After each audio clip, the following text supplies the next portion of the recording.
Cześć i czołem! W poprzednich 2 odcinkach omówiłam pierwszy i drugi tydzień abstynencji. To co? Przyszedł czas, żebym powiedziała Wam, co czeka Was w 3. tygodniu po odstawieniu alkoholu. Tak, żebyście nie musiały przechodzić przez te wszystkie cierpienia, które towarzyszyły Wam na początku Waszej drogi w pierwszych dniach. Koniecznie zostańcie ze mną do końca, ponieważ pragnę Was przed czymś ostrzec. Zależy mi na tym, żebyście nie popełniły błędu, który przez wiele lat przyczyniał się do moich niepowodzeń na drodze do trzeźwości. Zostawcie łapkę w górę, jeśli tutaj jesteście, i zaczynamy!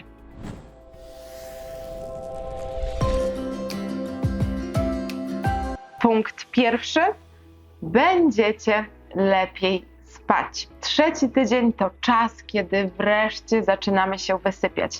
Mówi się, że problemy ze snem mogą doskwierać nam do końca 2. tygodnia abstynencji, ale zdarza się, że zostają z nami na dłużej.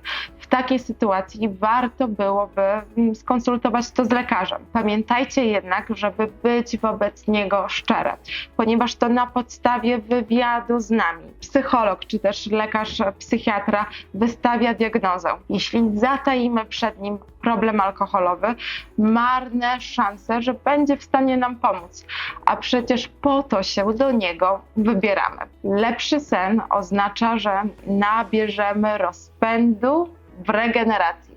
A co za tym idzie? Będziemy mieć więcej energii. Ogólnie poczujecie się lepiej.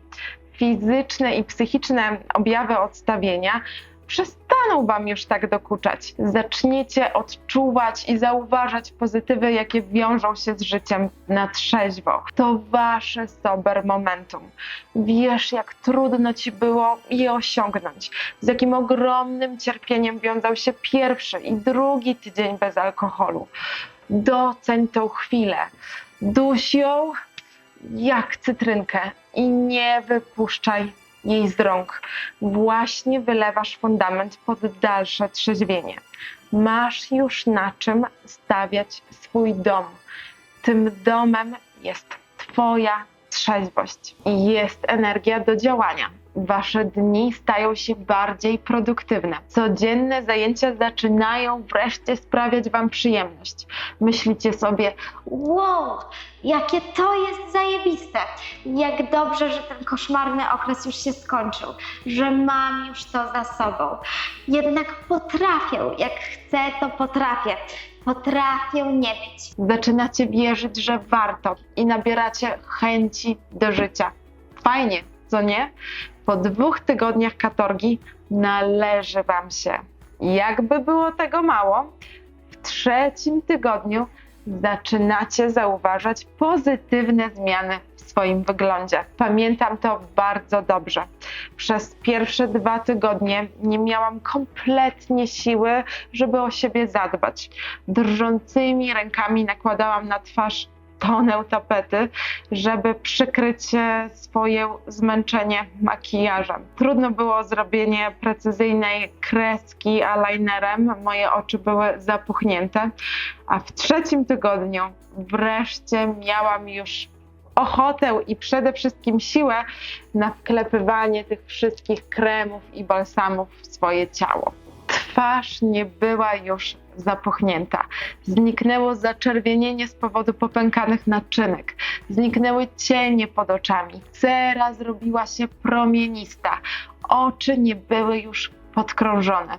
I co najważniejsze, nie tylko ja widziałam w sobie tę różnicę. Zauważali ją również we mnie i inni. Cóż to była za satysfakcja i radość.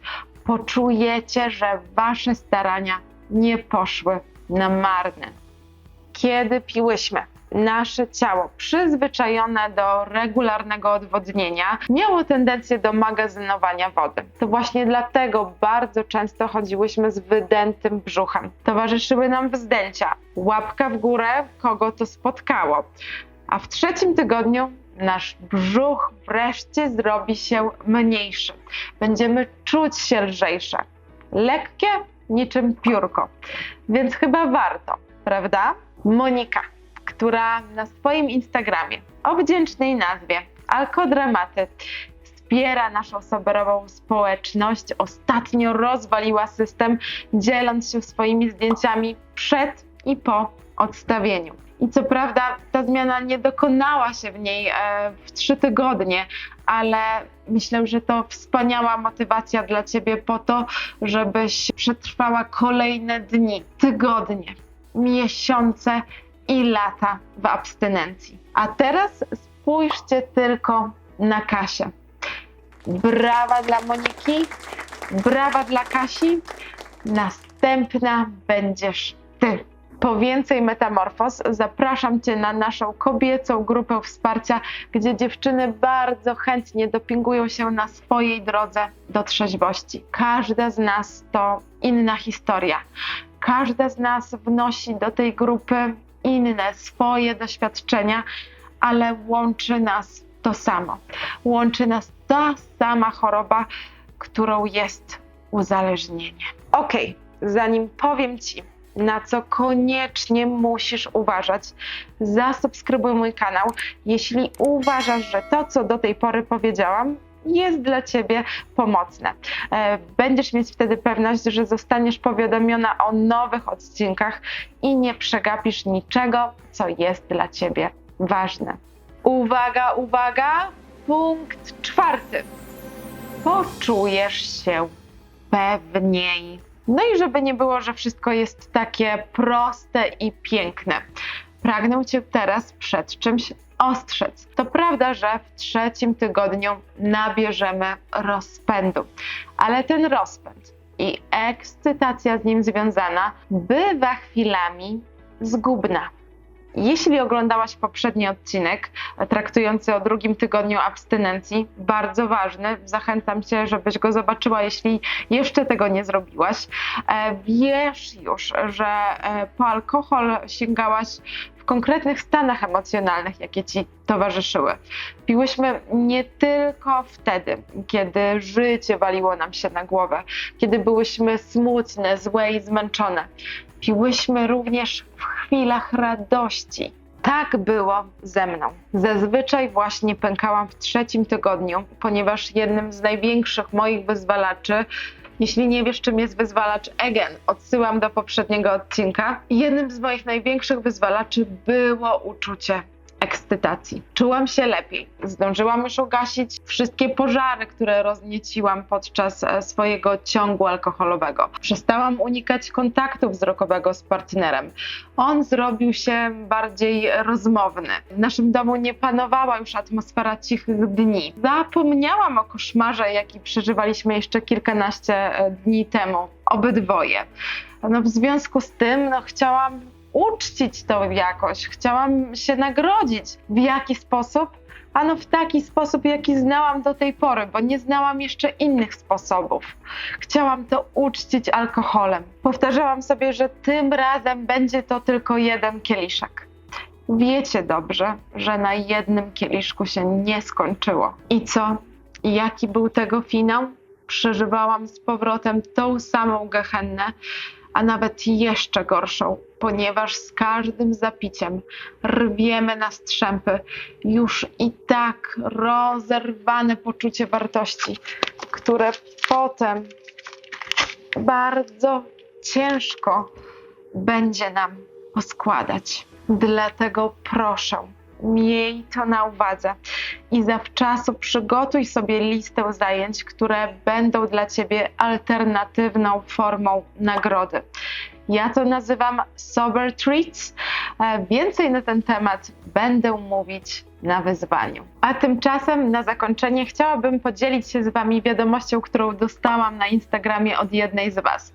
Ola postanowiła podzielić się swoimi doświadczeniami związanymi z 3. tygodniem abstynencji, który właśnie w tej chwili przeżywa. Czuję, że mam więcej energii, chęci do życia, lepsze traktowanie siebie, w nawiasie, uważałam się za totalne nic. Chce mi się wstać z kanapy, zrobić maseczkę albo wyprostować włosy. Twarz jest mniej opuchnięta, to o czym mówiłam. Nie jest taka zaczerwieniona, nie muszę tak mocno się malować. Mój brzuch, wcześniej wystający jak w 7. miesiącu ciąży, po tych 2 tygodniach zmniejszył się bardzo. Tkwiłam w takim letargu parę dobrych lat. Świadoma tego, że sobie szkodzę, tłumaczyłam to sobie, że mam ciężką i stresującą pracę. Przychodziłam po dyżurze do domu i zamiast odpocząć, wykąpać się, zjeść śniadanie, czy nawet pospać, wypijałam butelkę wina, na zmianę śmiejąc się, za chwilę płacząc, a potem zapadałam w sen. Nie muszę mówić, jak się czułam po przebudzeniu. Męczyło mnie to. Wiedziałam, że muszę to przerwać. Brakowało mi motywacji. W te wakacje wyjechałam na Mazury na 3 tygodnie i wtedy właśnie trafiłam na Twój profil, popijając drinka. Czy to nie jest cudowne? Ola zapragnęła żyć inaczej i daje radę. Jak to mówi self-loverka? Dmuchamy Oli w skrzydła. Łapka w górę, jeśli Wy również jesteście gotowe na taką zmianę. Uwierzcie mi, że jesteście w stanie dotrwać do tego 3. tygodnia. W komentarzach zostawiam Wam jak zwykle przestrzeń na Wasze przemyślenia. Ja bardzo chętnie czytam Wasze komentarze, odpowiadam na każdy. Dziękuję moje drogie łabędzice, że byłyście dzisiaj ze mną i łabędzie, bo wiem, że panowie również tutaj są. Do zobaczenia w kolejnym odcinku.